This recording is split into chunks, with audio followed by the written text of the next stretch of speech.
morning, welcome to today's program. I'm Angel. 大家好，欢迎收看今天的外汇天眼，我是主持人冰淇。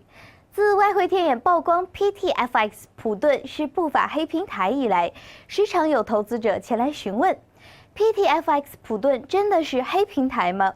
为什么说他们是黑平台呢？且根据天眼风险部门的反馈，近期仍有大量的天眼用户搜索并访问黑平台 PTFX 普顿，使其一度达到人气排行的第6名。可见该平台的宣传力度极大，致使上当的投资者之多，受骗金额之大，不得不引起天眼团队的极度重视。PTFX 普顿宣称是 PMB 公司的策略伙伴。而普顿 Prudent 公司成立于2006年，是印尼10大券商之一，受印尼监管，总部位于雅加达南部。因此 ，PTFX 普顿长期以来也自称受印尼基亚监管，运营正规，资金安全，风险技术过硬。但暂且不说普顿 Prudent 公司的合作伙伴是否也同样受印尼监管，只说 PTFX 普顿自诩是其策略伙伴这件事。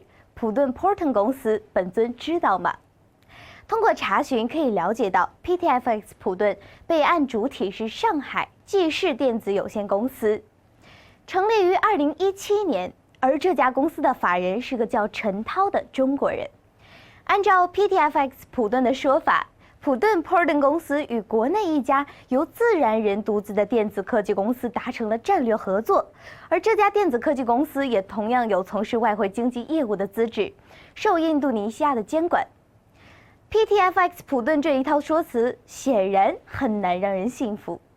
外汇天眼也多次发文提醒投资者 ，PTFX 普顿并无有效监管，属不法黑平台。试问投资者把钱放在这样一个平台，真心觉得稳妥吗？今天外汇天眼团队发布红色警报，警示大家尽快远离该平台。PTFX 普顿之所以目前还没有跑路，是因为钱还没有骗够，随着时间的积累，风险也逐渐增大。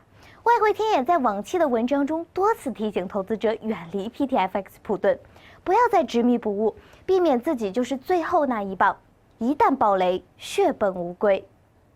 天眼红色警报的措施：一、系统将永远标注 PTFX 普顿为黑平台；二、系统将会在推荐位置主动推送 PTFX 普顿，用来警醒用户；三、天眼将监控 PTFX 普顿的展业情况，并且跟踪视频报道；四、天眼将会搜集证据，跟相关部门沟通，以免损失扩大。